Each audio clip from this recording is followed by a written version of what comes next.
It's Friday, the 3rd of November, 2023. The last word in podcasting news. This is the Pod News Weekly Review with James Cridland and Sam Sethi. Yes, I'm James Cridland, the editor of Pod News. Hello, I'm Sam Sethi, the CEO of Podfans. Oh, hello. In the chapters today, RSS Blue gets into music hosting, Spotify Wrapped is coming, Apple Podcast downloads appear to decline, or are they? And the BBC reveals its podcast numbers for the first time.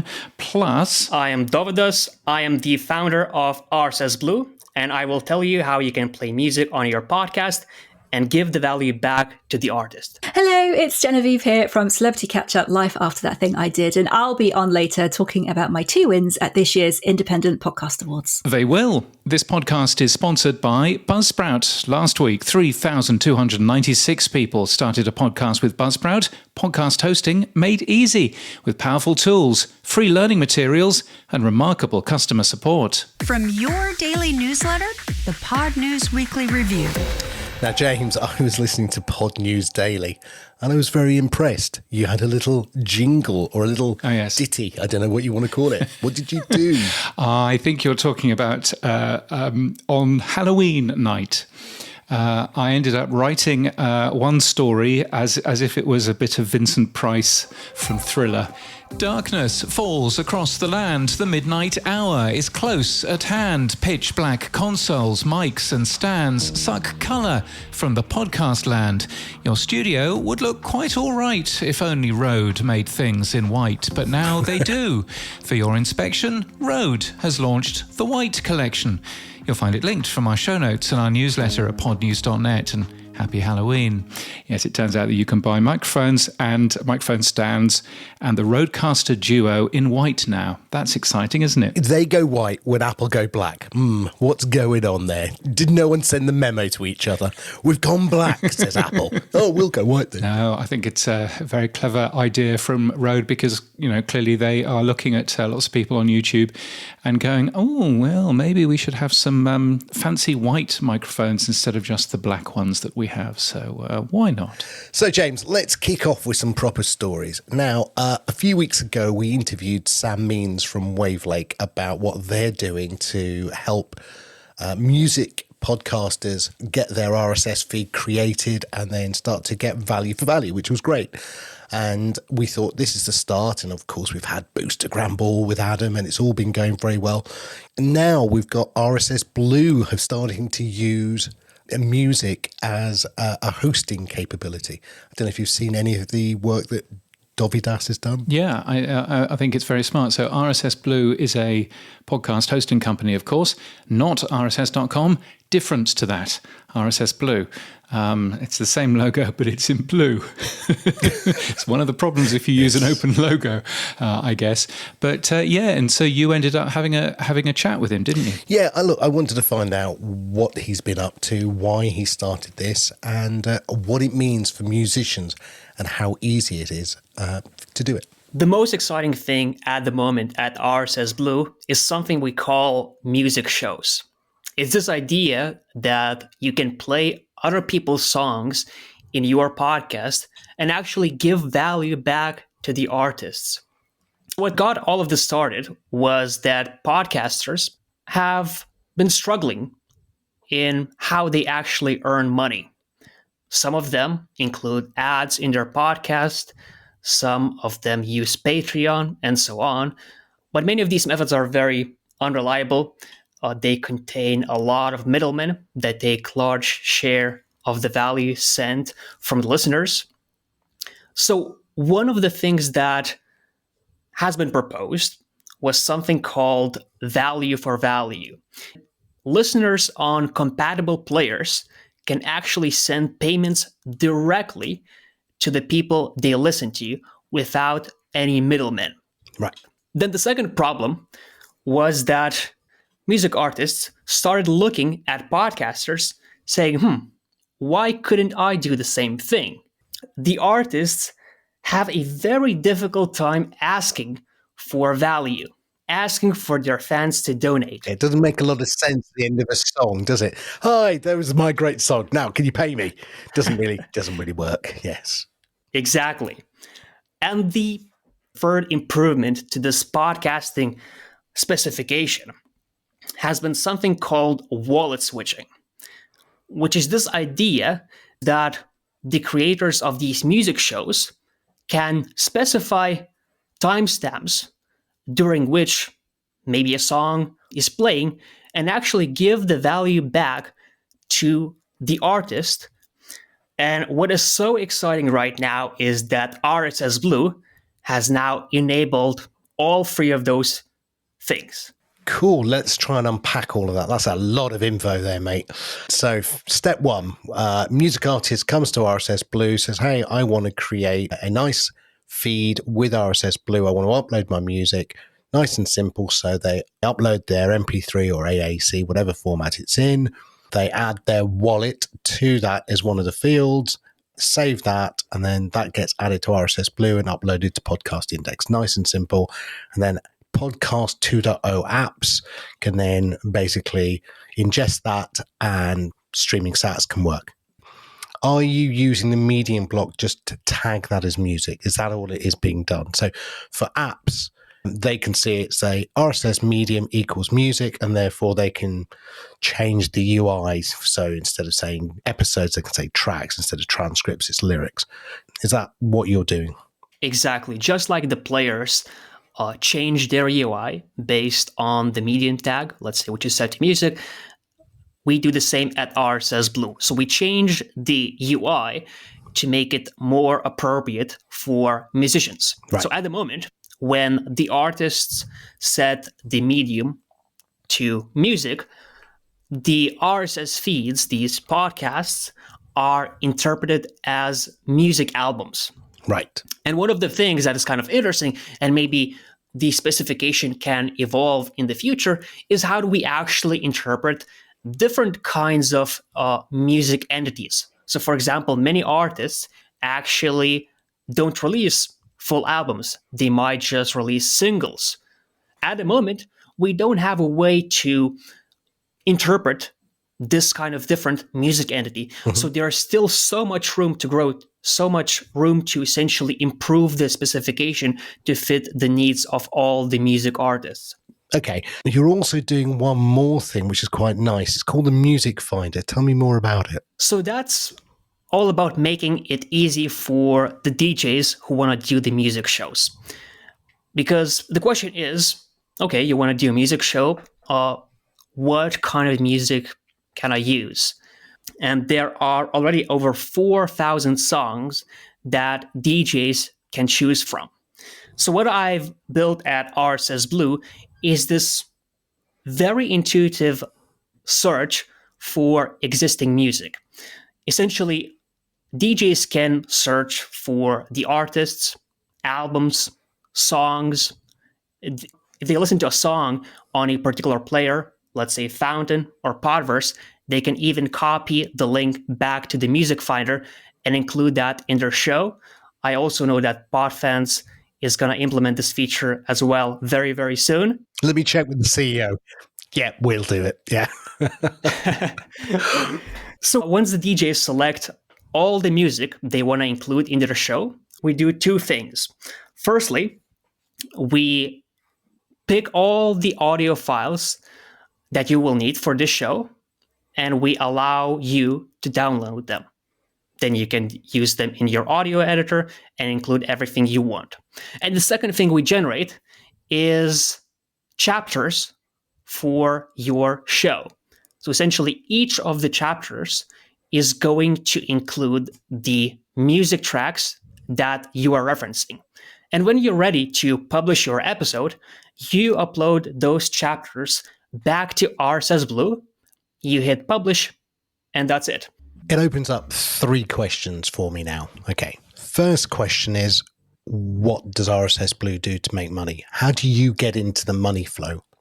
Right. So at the moment, we have a subscription service where podcasters and artists can generate and publish their podcast for as little as $6 a month. But in the future, what we want to think about is how we can actually be part of the value for value journey. So one of the possibilities is actually including RSS Blue for a small split when people send value to the podcasters. And the value RSS Blue could provide from this is essentially analytics.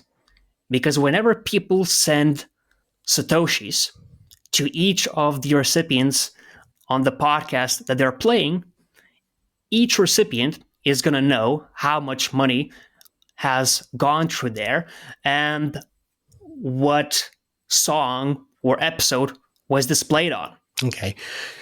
So that's cool. So that's how you're going to make revenue out of it. The second question is to do with licensing.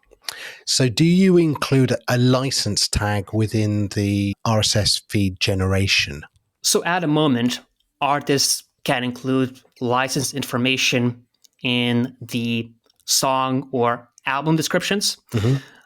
So what we need to do as a podcasting 2.0 community is think about ways in which we can actually license the music so that each party understands what the rules actually are. Yeah.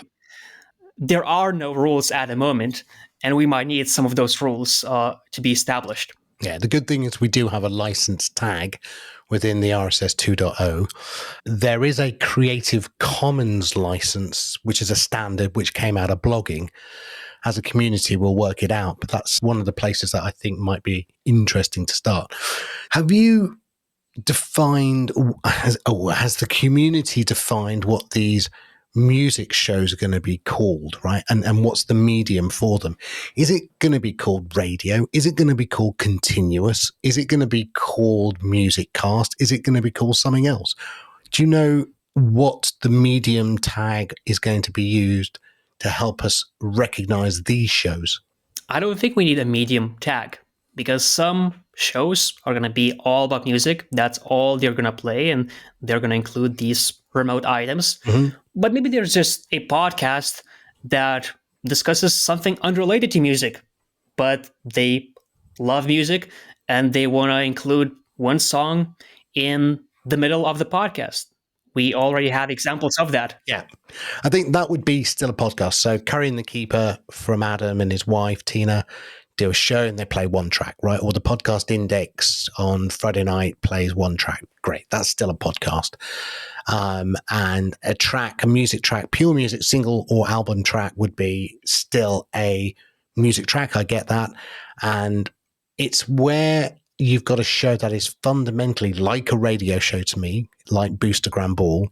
Adam plays, well, he DJs. He does what he does when he did it on MTV. He's saying what he's saying, plays the music track, says what he says. I just wanted to be able to, as an app developer, be able to abstract that. Now, I know Dave Jones is producing a Podcast Index endpoint for value time splits. So you can, that's one way of discovering them. That's not one way of labeling them. Look, I think this is amazing. I think this is a first great step forward. I think what you also have done is you've allowed the artist to put their own wallet in. Now, if somebody wants to go and try this, I mean, are there some example podcasts out there now that they can go and look at?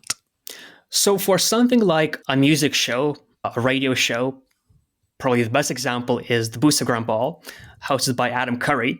You can go on apps like Podfans or Fountain to have a look of how does it feel actually from the listener's side, and what happens when you play a particular section of that podcast, of that show, and what happens when you send money to the podcaster and the artists. But I know this can be very overwhelming to the people who are just coming into the space. So I'm asking for those who actually want to try this thing, email me personally at dovidas@rssblue.com, or if you find it difficult to spell my name, you can also do info@rssblue.com, and I will personally help you to actually create either your own music album if you are an artist, or your own music show if you want to become a DJ and actually play other people's songs. Dovidas, thank you so much. This is very exciting. I can't wait to try it out. I've seen a demo from you. It looks great. And yeah, congratulations. And thank you for helping move the podcast industry forward one more time. Thank you so much, Sam. Dovidas Joksas from RSS Blue talking about music, podcasting, and all of that. And it's really good to hear companies really, jumping into this and making sure that everything is as direct as they possibly can. He's not injecting himself in the middle of this as a record, company would do, or as other music companies have done in the past. So all pretty good, I think. Yeah, it's nice that you can bring your own wallet and set it up. I think this is another step forward. I know Julie Costello is very keen on this because she was very worried that what Sam at Wavelake was doing was acting as a, not intentionally, because, he said on the interview we had that he was trying to use speed to help artists not have to understand the technicalities by creating one wallet that he would manage and then distribute out to the artists. But Judy Costello was very keen that this sounded very much like what the record companies do, which is manage your money and then distribute it. And she wanted that direct relationship. So that's quite good. There are a couple of questions, though, that need to be addressed still in this space. One is, what is the medium tag that we're going to use for this? Is it going to be a podcast? Is it going to be a music cast? Or is it going to be called radio? And I wait for Adam's pontification on this one. The show that you did, right, would you call it a radio show or would you call it a podcast? Well, you see, Joe Rogan is a radio show, isn't it, as well? And I think that's probably the problem about calling it radio, because radio can mean all kinds of things. And The Daily is a radio show. I mean, it is literally a radio show. So I'm not sure that radio is the right word for it. I quite like Musicast. It's a random word that probably means nothing. It, to me, communicates the fact that you are playing music in this particular show, and so therefore that is what it is. And I think that works. Let's move on. Yes, go on. Yes, a friend of the show, Dan Meisner, has been writing about what he calls an apparent decline in downloads from Apple Podcasts as a result of changes to auto-downloading in iOS 17, which is quite interesting. I don't know if you read all of that, Sam. I did, yes. It basically was that feature bug thing that they've turned into a feature, haven't they? That's fundamentally it. They've stopped downloading things that aren't after a certain period. So you just get a decline in the number of downloads. Yes. I mean, it did seem to me to be a very narrow use case, but everybody's writing about the decline in downloads from Apple Podcasts as if it's the next apocalypse, which I find a little bit weird. I know that some people in the industry have been building their part up, in terms of this, but I think, I don't see a massive change. The shows where it's going to make a change are actually daily shows. So shows like the Pod News Daily or The Daily, or shows such as that, just purely because of the way that of this particular thing that Apple has changed. Most of us won't see any change in terms of downloads at all. And I think, this is really what Dan was saying, is that he was actually showing how you can see where the decline is coming from and whether you're particularly affected. But it's unlikely that many people are going to be particularly affected, I would have thought. Yeah, and I was looking at John Spurlock. He said that Buzzsprout's numbers, for example, on a global basis, when they switched from Apple Core Media, again, that's caused a bigger change than probably what you're seeing here with your auto downloads. Yeah, I mean, I think it's still very early days. Not everybody has changed to iOS 17. I don't remember when iOS 17 came out, but I don't think it's been out for a full month yet, in any case. If you compare year on year, so Buzzsprout's stats are really good. And yes, they are a sponsor of this show, but nevertheless, they are really good and really helpful. Buzzsprout.com/stats. And when you have a look at those, year on year, Apple has increased by 3.5%. Spotify has increased by 3.6%, and Google Podcasts, the third most popular podcast app, has increased its share by 0.3%, which is still a pretty big increase from their point of view. So, we're not yet seeing any. I would much prefer looking at year-on-year stats for all of this kind of stuff. We're not necessarily seeing any big declines there, although Apple was down a little bit month on month. Nowhere near down as far as Amazon Music, though. Amazon Music downloads were down 50%. Wow. Down from 2.2 million in September to 1.1 million in October. No idea why. But there's a thing. There's a thing. So, whenever you look at whether it's Buzzsprout's numbers, whether it's Libsyn's numbers, I'm trying to get some numbers out of OP3 as well. But whenever you look at this data, the overwhelming story appears to be at the moment that Apple, Spotify, and Google Podcasts, but it won't be for very much longer, are the ones that are increasing their share. And actually, all of the smaller podcast apps are either static or are declining, which I think is a worry. And I think that's something that we should be looking at in terms of an industry with a bit of concern, to be honest. Now, look, let's go back to your old haunting ground, the BBC. What have they been up to? What have they been up to, James? Yes, the BBC. This is London calling in the overseas service of the British Broadcasting Corporation. That's what the BBC sounds like even today. Was that Brett Spencer? Because he's gone back there now. Pretty well. They've published their latest consumption data, which is always interesting for the BBC Sounds app and for other things as well. Plays of on-demand radio and podcast content within BBC Sounds was up 21% year on year to 226 million.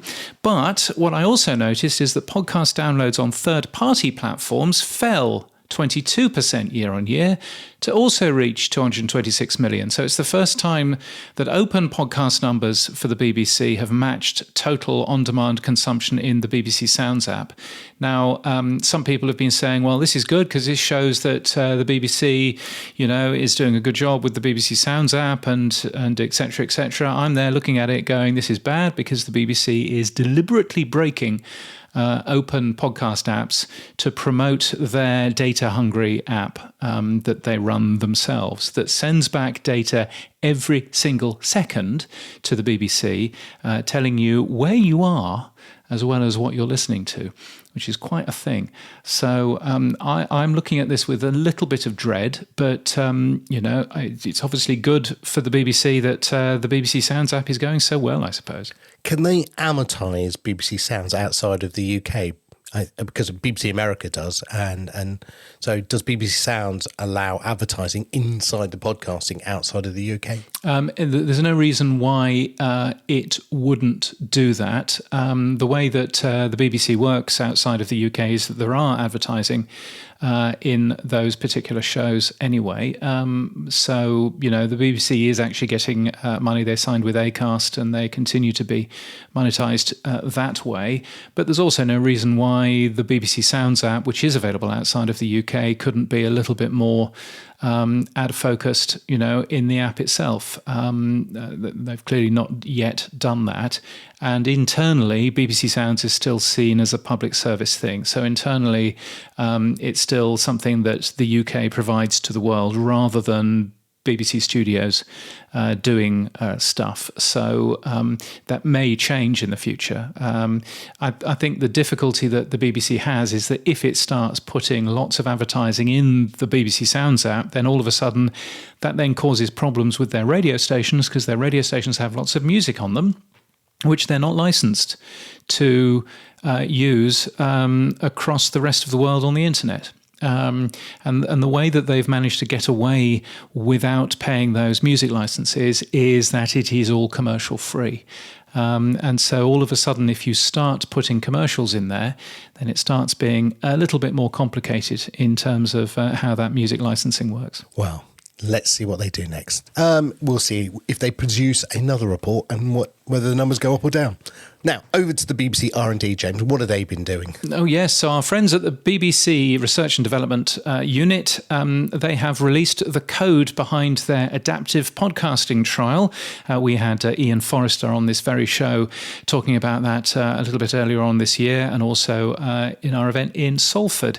They've released all of the code. They've released the player, the Android player. They've released the documentation containing the learnings from that work, and the blog post, which came out yesterday, says that it marks the culmination of this phase of the project, which has been going now for 10 years. So they have been learning an awful lot in terms of what you can and can't do with sort of automatically stitched together audio that pulls in your own likes and dislikes and location and and weather and all of that together. And almost you could have seen, you could foresee what they were doing back 10 years or so ago, talking about perceptive radio as it was then. You could see that actually a bunch of companies have taken those ideas and turned those into cash in terms of 1 million ads, for example. Which produces very bespoke, cleverly produced automatic ads. And there's a bunch of other people doing something quite similar as well. So, yeah, really interesting to see what the BBC is doing there. But if you want some of that code, it's on their GitHub. And also available through their own system because, of course, it's the BBC. But we linked to that yesterday in the Pod News newsletter. Very nice. Well done, Ian. Now, on to Spotify. It's coming up to Christmas. What have they been doing? What's coming from Spotify? Yes, as I believe the phrase goes, holidays are coming. Oh, there you go. Holidays are coming. Yes, Spotify's 2023 Wrapped is coming. It's a feature which everybody looks forward to. YouTube Music does exactly the same thing, by the way.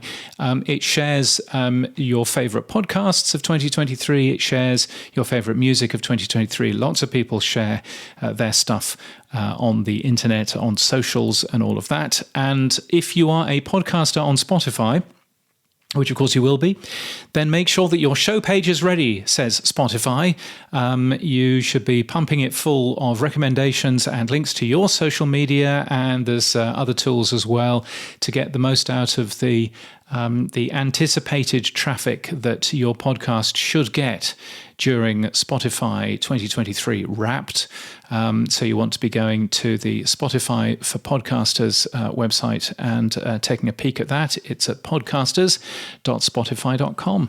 What should we call our one that we do, James? Last year I interviewed 12 people to give us their review of 2022 and their predictions for 23. Oh, yes. What should we call ours? Because we're going to do it again, by the way. Are we? Excellent. What are we going to call ours? I don't know. Pod News Unwrapped. I don't know. The future unwrapped. Yes. Yeah. Yes. Who knows? I don't know. There's an idea. There you go. Send us a boost. Let us know what you think we should call it. Anyway, let's look across the globe before I get myself into a rabbit hole. What's happening across the globe, James? Well, Germany, where I was last year, their public service broadcaster ARD and ZDF has published a look at media consumption in the country. Podcast consumption apparently is 5% of all time spent with audio, the research says, which is a slight decrease from last year. And actually, when you have a look at all of that data, not very much increase for podcasts in Germany, which is interesting to take a look at. Meanwhile, YouGov in Germany has also published data looking at what they call podheads, which is the 14% of Germans who listen to more than 5 hours of podcasting a week. Both of that data in German. So if you have Deutsch gelernt, then you should be absolutely fine. Take a peek at that. In Australia, Shout Collective has launched, which is a company which has been founded by Liam Daly, who used to work for Acast and used to work for News Corp, but he's forgiven for that bit. And he's working with a select group of podcasters and helping brands get involved with them. What I thought was interesting, and I had a chat with Liam earlier on in the week, what I thought was interesting is he is very much focusing not just on getting brands onto podcasts, but also getting brands onto platforms like social media and YouTube. because he realizes that, of course, podcasters are quite good at the whole social media stuff and the whole influencing stuff. And so he's really helping with that. It was a really interesting conversation with Liam. And Acast have given more than €9 million to podcasters in France, which is about $9.5 million since their launch in 2019, they said. And they publish data every so often about what type of device is consuming their podcasts. And it turns out that Apple Podcasts is number one in the country, and it sees 3 times the downloads per user than Spotify.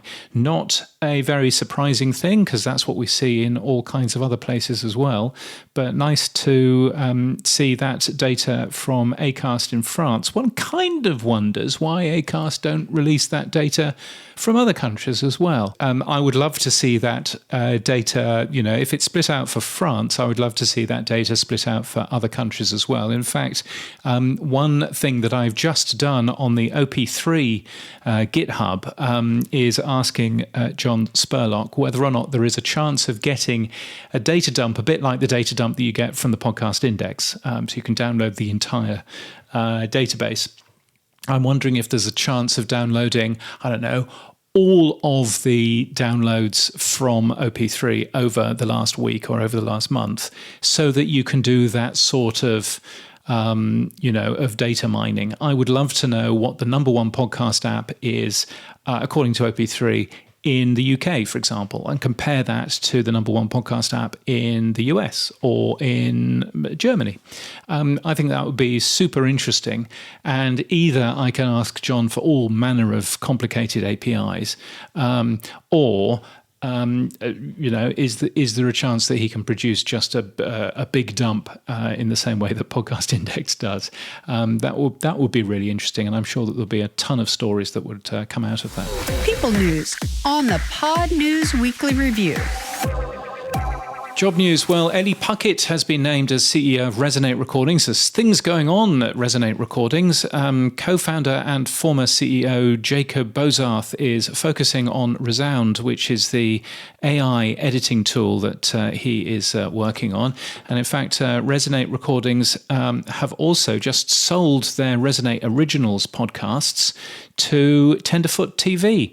So they've got some quite big shows, including Culpable, and it's the first acquisition by Tenderfoot TV. The companies have been working together for a long time anyway. So, worthwhile keeping an eye on what's going on over at Resonate Recordings. I suspect even more changes in terms of that to come. And also Natalie Harvey has been appointed as Chief Revenue Officer at Mamma Mia. She joins from Seven West Media. Mamma Mia, very big female media company based here in Australia. Weirdly, the chief revenue officer for Mamma Mia was a bloke. And the bloke has gone. And now it's somebody that, arguably understands the target audience a little bit more. But they're a great company, worthwhile keeping an eye on. So Natalie Harvey joining not from a podcast company, but joining from a large media owner. So that's interesting to keep an eye on there too. And if you're looking for a job, Pod News has podcasting jobs across the industry and across the world. It's podcasting's largest jobs board, and it's free to post. podnews.net/jobs. The tech stuff on the Pod News Weekly Review. Yes, it's the stuff you'll find every Monday in the Pod News newsletter. Here's where we do all of the TED talk. Here's where we do all of the tech talk.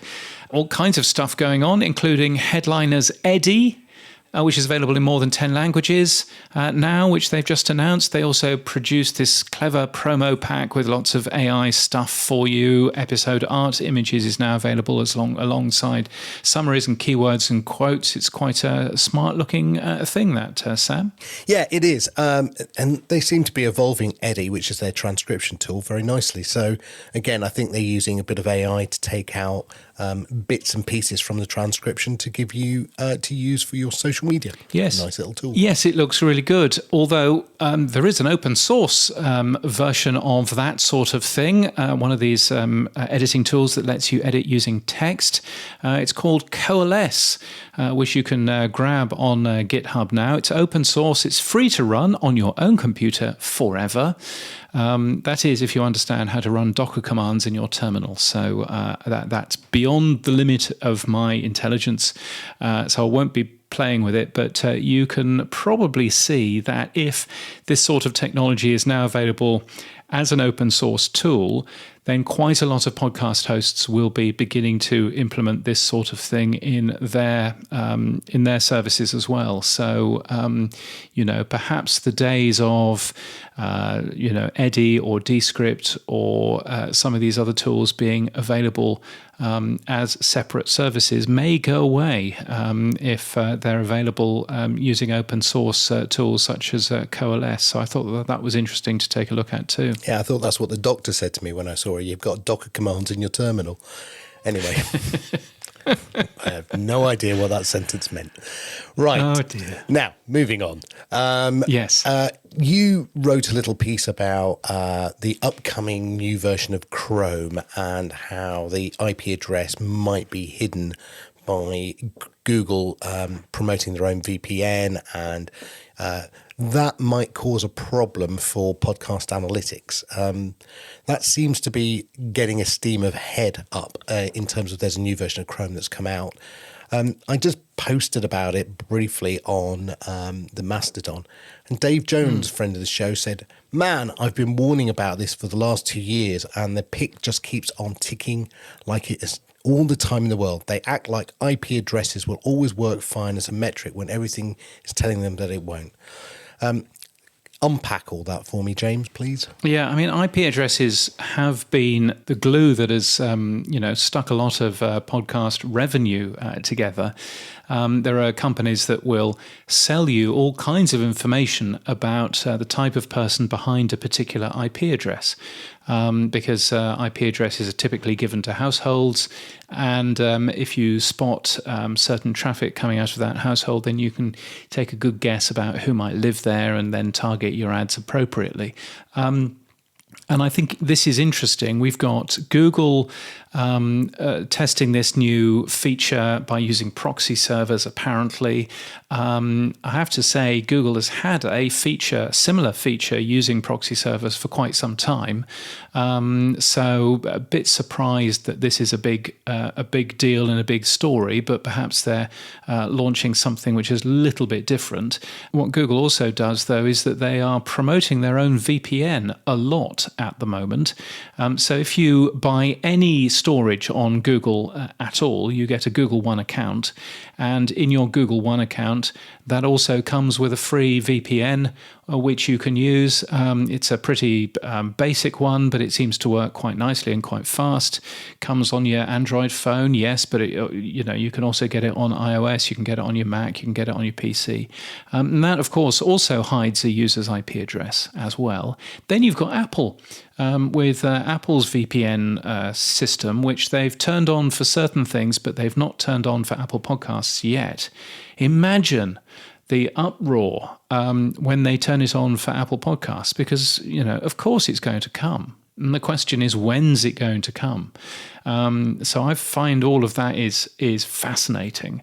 And, of course, the amount of people that are just using VPNs now just to sort of, help them not be tracked as much as they have been in the past. And VPNs quite often come with additional features such as ad blocking and all kinds of other things in there as well.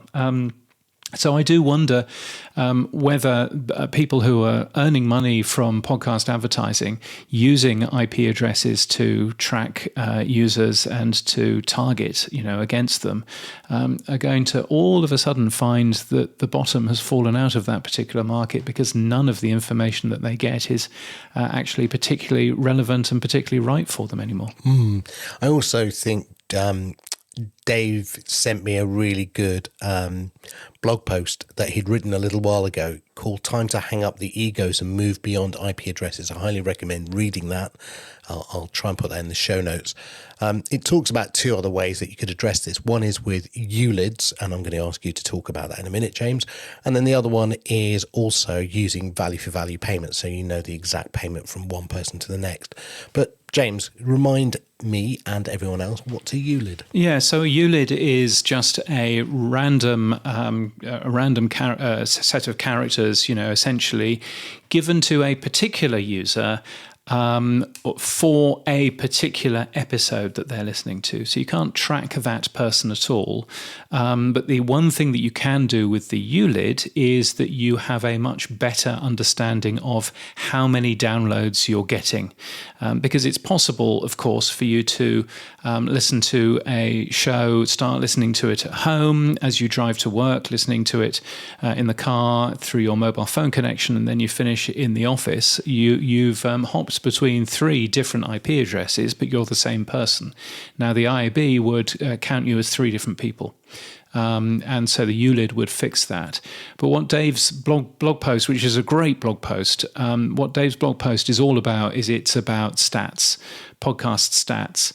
And I think podcast stats are one thing, and I'll say a bit more about those later. But I think the other sort of side of this is the whole advertising thing. And if you can't even work out what country I'm in because I've hidden my IP address, let alone what city I'm in or what part of the city I'm in, then I think that gives advertisers a real issue as we go forward. Yeah, and again, highly recommend reading that blog post. Last question, James, on this. Whatever happened to the cookie apocalypse? Well, I mean, cookies are going away. Google keep on saying that cookies are going away, and then they get perilously close and they say, yeah, did we say this year? We probably mean next year. And everybody breathes a sigh of relief. And then 12 months later, they go, yeah, I might kick it back again. So, cookies are important things for helping people use the internet, of course. But they can be used, third-party cookies certainly can be used to track people as they go around the internet. And that's a bad thing for privacy and everything else. I mean, at the end of the day, as with DRM as well and everything else, quite a lot of these are taxes on stupidity. If you are clever enough and crafty enough, you can get around any DRM. You can get around any targeting or get rid of any targeting that you're actually going through on the internet. There's an awful lot of of relatively easy things that you can do, but most people don't care, and most people don't necessarily care enough to actually use any of these tools, to help them there. Let's move on then. Dave, again, busy boy that he is, has created a new endpoint for the Podcast Index API. It allows developers to get value time splits, the wallet switching by episode. I looked at this and I was very expectant and very excited for when this was going to come out, because I was one of the people who asked Dave for it, I think. But then I realised we already pull this data natively through the RSS feed, so I wasn't quite sure why we needed another endpoint for that particular type of podcast episode. Yeah, I guess it's just making life easier for some people, so you don't have to pass a complete RSS feed, and you can just ask for the individual, information there. True. And certainly that ends up being rather more private and rather more useful. But so I linked to a typical result from Boostergram Ball, which seems to work quite nicely. So many congratulations, Dave, on yet another endpoint to the Podcast Index API. I look forward to it being documented. He says. And Tenopod is working on supporting subtitles and transcripts, which I'm very excited about. It's a really good Android app. which is open source, works fantastically well. They have spent a lot of time reviewing the ways that other podcast apps are using subtitles and transcripts. It's a good GitHub,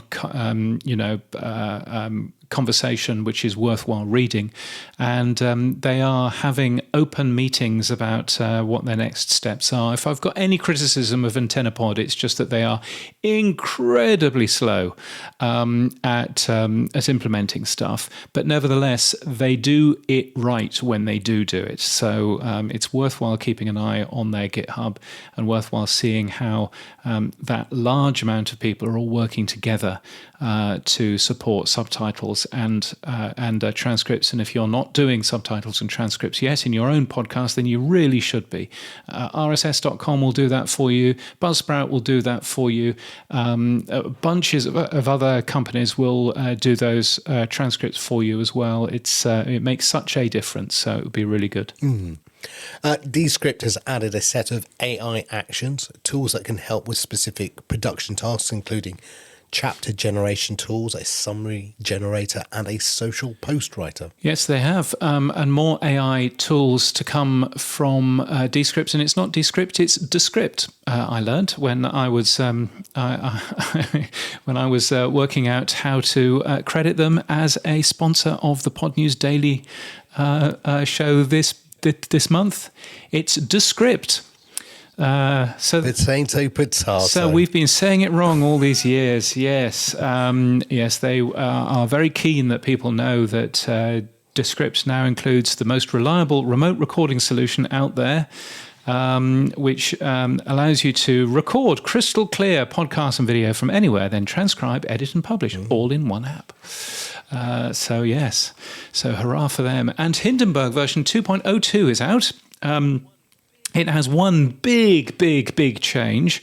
If you're on a Mac, then it's no longer dark as night. It is also bright as day if you are using the light mode on your Mac rather than dark mode.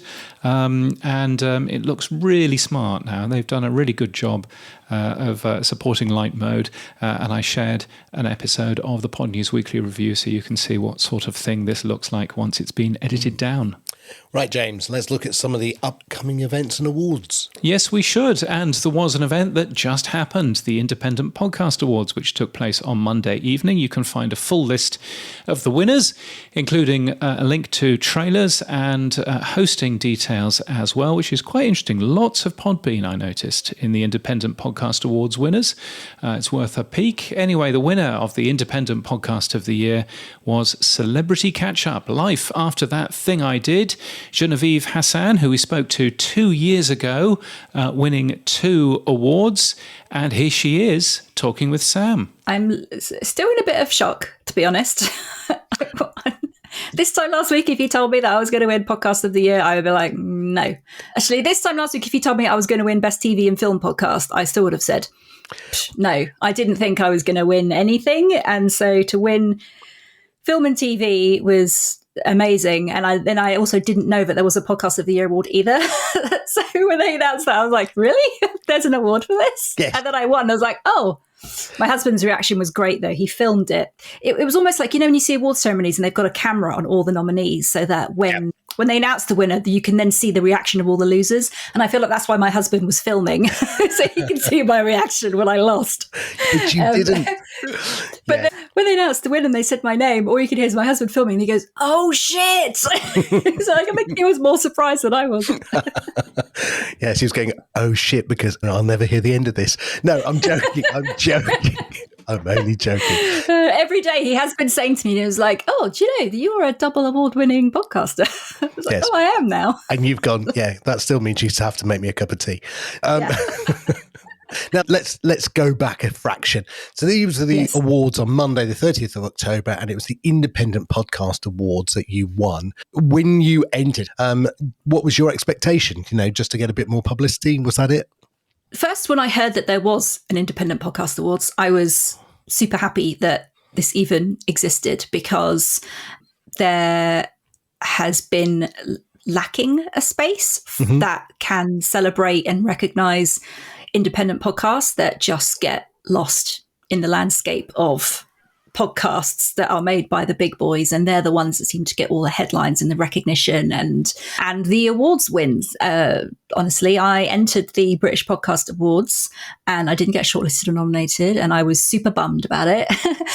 This was last year that I entered, didn't get shortlisted for anything, and I kind of thought, oh, what's the point? I mean, obviously I know people listen, but to have that industry recognition amongst your peers, it means a lot. So after not getting nominated for anything last year, I was super bummed. And this year I thought, I'm going to boycott it. I'm not going to enter anything. Oh, rebellion. I'm not going to enter anything. It's too depressing.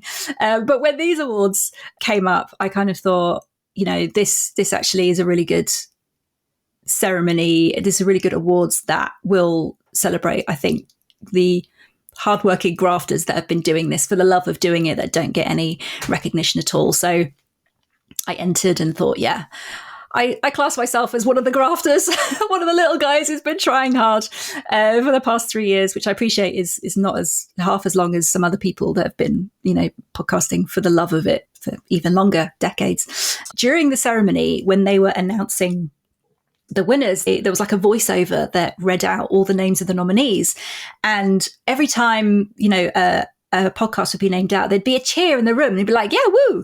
And some of those were people that worked on the podcast, but some of those other people were other people who were aware of the podcast and were supporting it. And they were going like, yeah, woo. And so people were cheering for all these podcasts.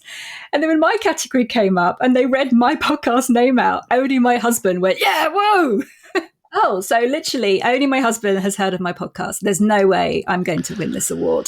And then I did. And I was like, wow, there you that's go. A surprise. And did you get the speech out? Were the tears there? What happened? Come on.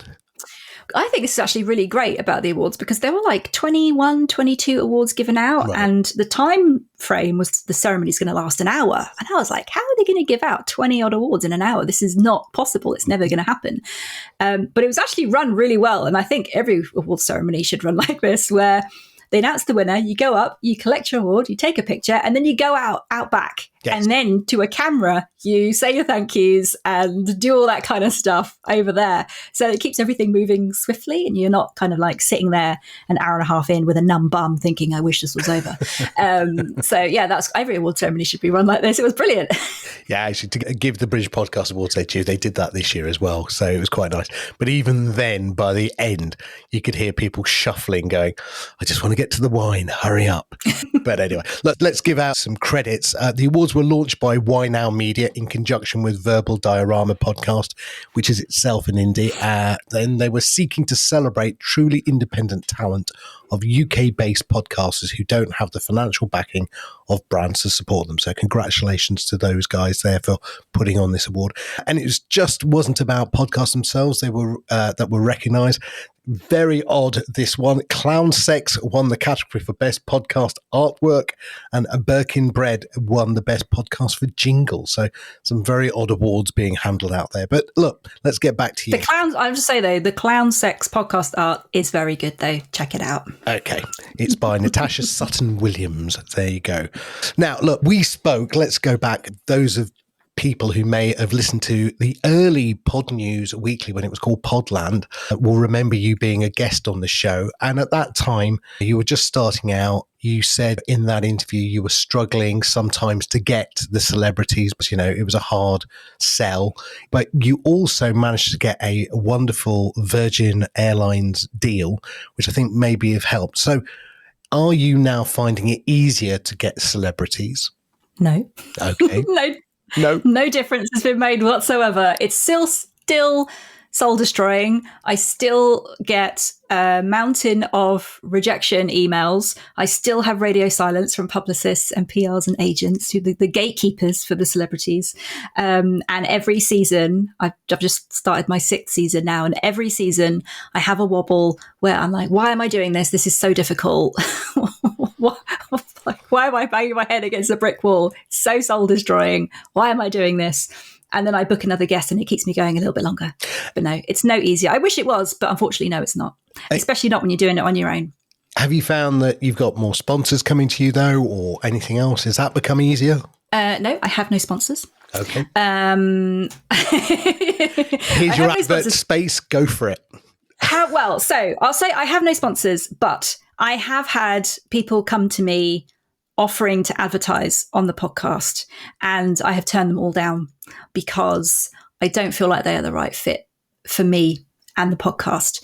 I don't want to just take money from any old product. Don't you want to sell Weird. mattresses like everybody else and some rubbish food? So I had a company, an American company, approach me, and I can see why they thought there would be a link. Oprah Winfrey does this thing every year where she's like, Oprah's favorite things. And it'll be like, this is Oprah's favorite book. This is her favorite watch. This is like her favorite film. And it turns out Oprah has favorite pajamas. And these pajamas are bamboo pajamas. They keep you cool in the summer, warm in the winter.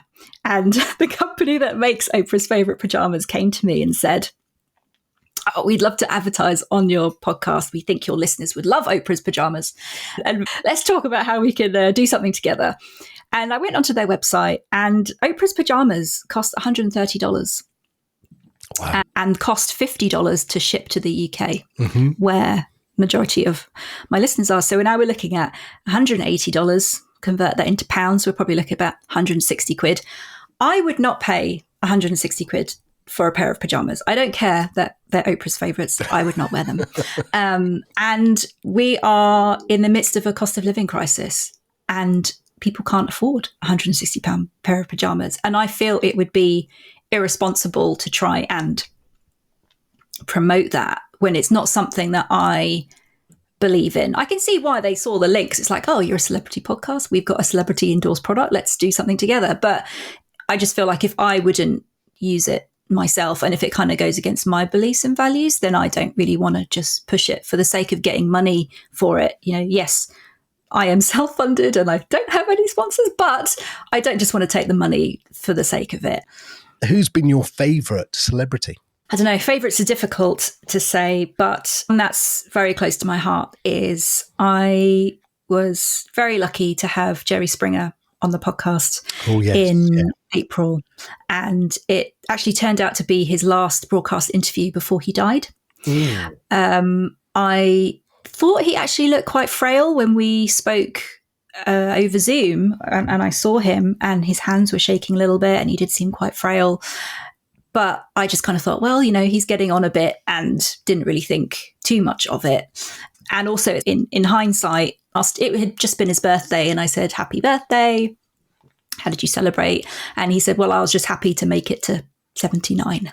And he'd also just retired as well from his TV career. And I said, enjoy your retirement. And he was like, I certainly will. And I hope to be able to come back and see you again sometime. Obviously, he knew at the time that he was sick. He had pancreatic cancer. He knew at the time that he wasn't going to be around for much longer, but he still said all those things. And it's sad in retrospect, but his sign off was really perfect. He kind of finished by saying his trademark Jerry line of be kind to yourselves and each other. And, you know, nice. Well done, you. It's got a special place in my heart because it was his last one. I was really honoured that it could be his last interview. And I know people kind of have a perception of him that he's really trashy. And I think people just had difficulty separating him from the show that he happened to present. But as a person, as a man, he was really lovely. He was really humble.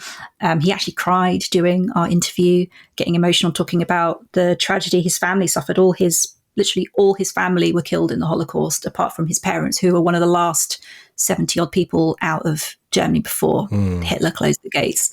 And talking about it, he got emotional, he cried. And, you know, I hope people listen to it and realise that actually he was a nice guy and he wasn't this trashy person that people made him out to be despised and a villain. He was actually a really lovely man. Yeah, that's Series 5, Episode 8 from the 15th of March, if you want to go back and listen to that. You've just started Series 6 as well. Congratulations. That's thank you.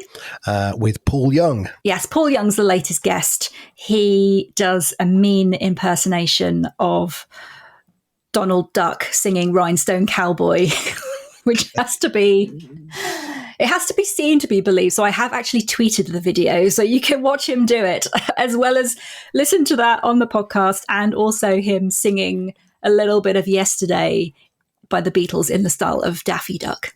Look, Genevieve, it's been great catching up with you again. Congratulations once again on the awards. Tell everyone where they can find your podcast. Just go to celebritycatchup.com and you can find the podcast there. And who's on next? Can we find out? Well, exclusive. Mm-hmm. Although I was hoping I could keep this for a Christmas special. Because guest booking is so difficult, and also because of the actor strike has put a massive spanner in the works as well. I had 3 guests that were lined up who are now can't do because of the actor strike, so they can't come on a guest. Unless I manage to find someone in the next 2 weeks that could go on in 2 weeks, then it will be the legend that is Aled Jones. Oh, of We're Walking in the Air fame. And that's got to be your Christmas special. I know, it's supposed to be my Christmas special, but if the guests don't happen, it's going to be a November special. Okay. It's going to be a mid-November special. It's going to be a month early. But yes, I have to say, big props to Aled for being the most technically competent celebrity I have ever interviewed. He very much impressed me when we were recording, and he picked up his phone. He was like, "Do you want me to record a copy of this as well in actuality?" And I was like, "Oh my God, nobody has ever offered to do this before." Literally, he wins hand down A star for being the best technically competent celebrity ever. There have been some that have been hopeless. Usually I'm IT support for people when I interview people and have to direct them how to turn their original sound on and all that kind of stuff. But for him to actually offer to make his own recording, I was like, wow, you win. Well done, Aled. Anyway, Genevieve, thank you so much. Good luck for the next 12 months. Maybe we'll catch up next year and see how many more awards you won by then. Thanks, Sam. Thanks for having me.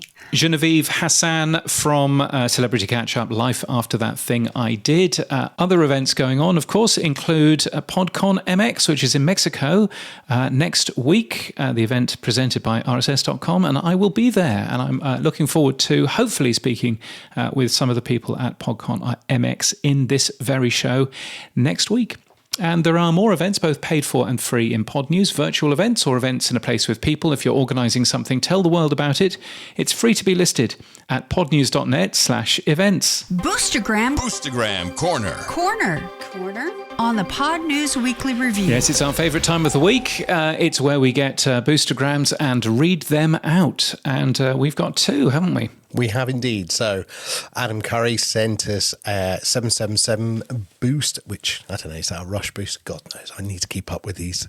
Right. Sorry, gents, but true micropayments cannot be done through the current payment networks. It is simply not usable for sub $1 payments.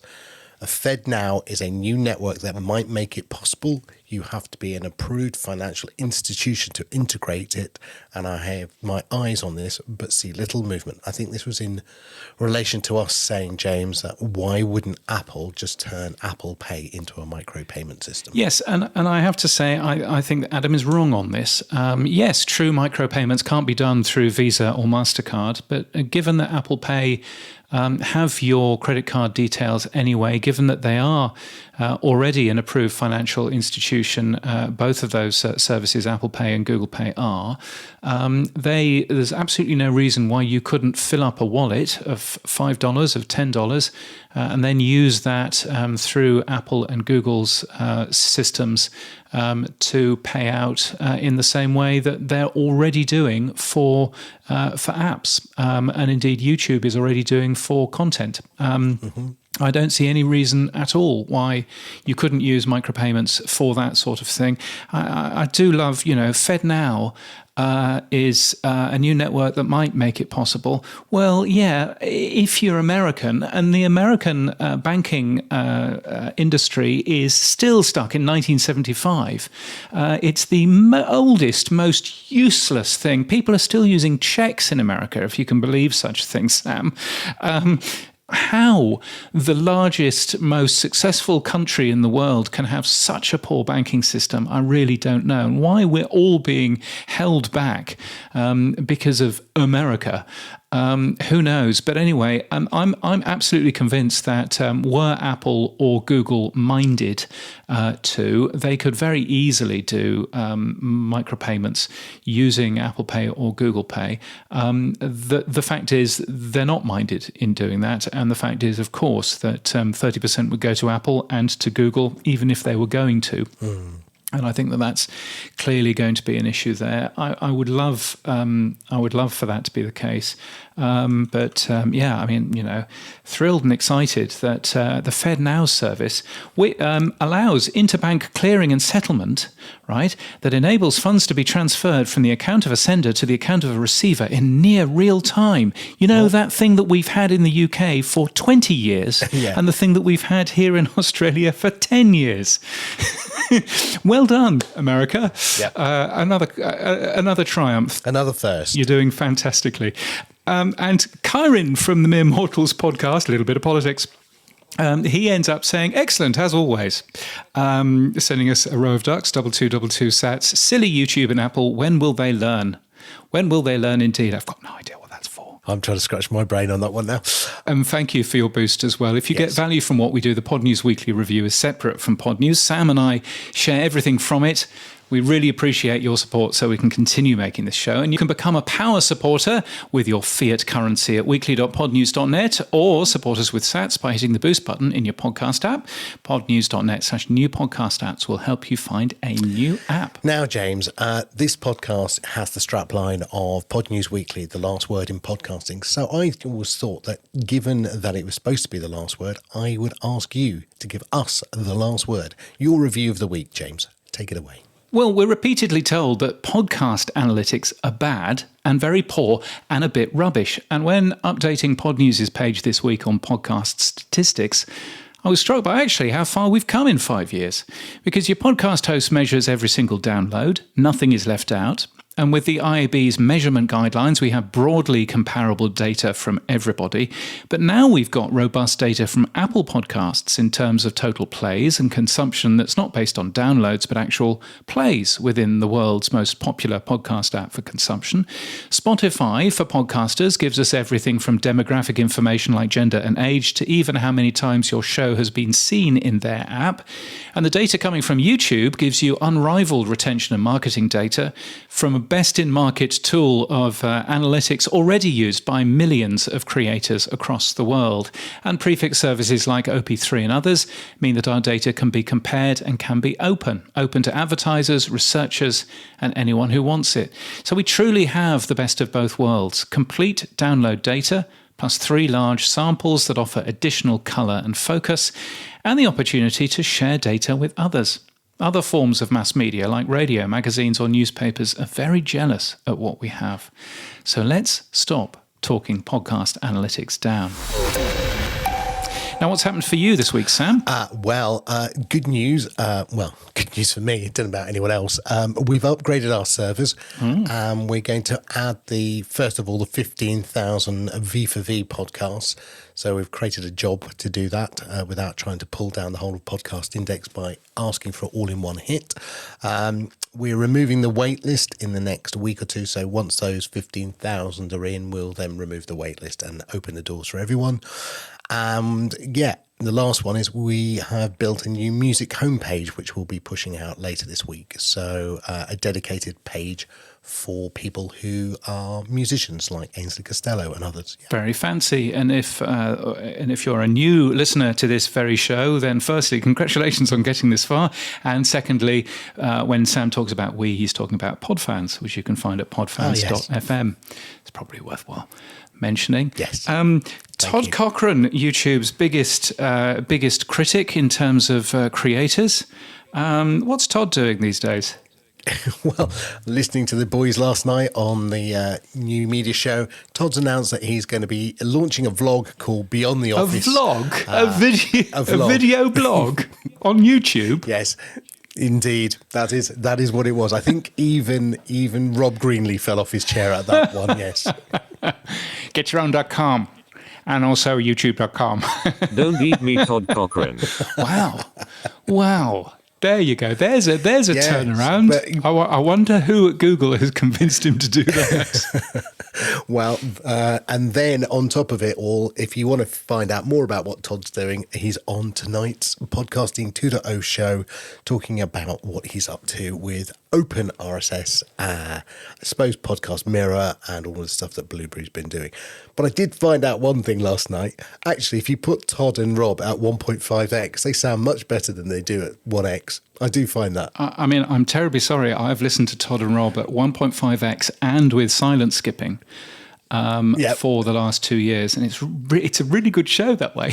It is. It's a really good show. It's great. By the way, as is this. I listen to this show at 1.7 times. Really? While I'm editing it. Oh, okay.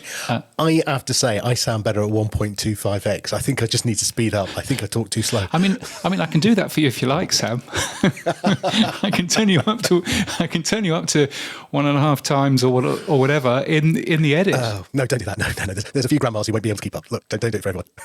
Now, James, look, that's enough about me. What's been happening for you this week, James? I came back from Munich, and of course, it was very, very good at Munich, talking there. And of course, I did a big keynote where I was standing at the podium doing my keynote, reading my notes from my iPad, which of course I then at the end of the keynote left on the I left my iPad on the lectern, which was a bit ridiculous because then I flew to Copenhagen. Right. And realised that I was in Munich for less than 24 hours in a few days, and went and rang them and said, I don't suppose you've found an iPad, have you? And so the trick about that is to see if you can get your name onto the lock screen, because my name was not on there and nobody knew whose it was. Right. So there's a thing, but that was nice. While I was in Copenhagen, I caught up with Chris from Hindenburg, the boss, and it was good to catch up with him for a beer, very expensive beer, but he paid, so that was okay. That's all I'll say to you. Yes, indeed. So it was good to catch up there, and good to speak at Audio Days. I shared interesting tools that you can play with from the world of podcasting, and I was on directly after Malvina Goldfeld from Podimo, and she was really good. She had flown up from, I think she's in Barcelona or Madrid. I think she's in Madrid, but she had flown up to be up in Denmark and gave a really good speech about the power of audio and the power of storytelling in terms of helping people understand other people's points of view. So that was a really good thing. Finally, I got to report a bug with Pocket Casts. There's been a bug in Pocket Casts for the last 3 years, and it's driven me absolutely scatty. And I thought, finally, I should probably, since I've just found out where the GitHub is, I should probably just report it as a bug. So I reported it as a bug, and within a week, someone from Pocket Casts has worked out what it is that I was doing, agreed that there was a bug, and pushed a fix for that bug, which will be in the next version of the podcast player. It's a real edge case. So clearly I was probably the first to actually report it and notice it, but it's always really nice to have somebody agree and fix a bug pretty well instantly. So full marks to them for that. It's worth all of the money that I've spent on that app. So hurrah. Well done. And that's it for this week. You can give feedback to James and Sam by sending us a boostergram. If your podcast app doesn't support Boost, then grab a new app from podnews.net/new podcast apps. Yes, our music is from Studio Dragonfly. Our voiceover is Sheila D. We use Clean Feed for our main audio, and we're hosted and sponsored by Buzzsprout. Podcast hosting made easy. Get updated every day. Subscribe to our newsletter at podnews.net. Tell your friends and grow the show.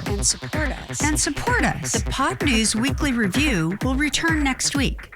Keep listening. This is London calling in the overseas service of the British Broadcasting Corporation.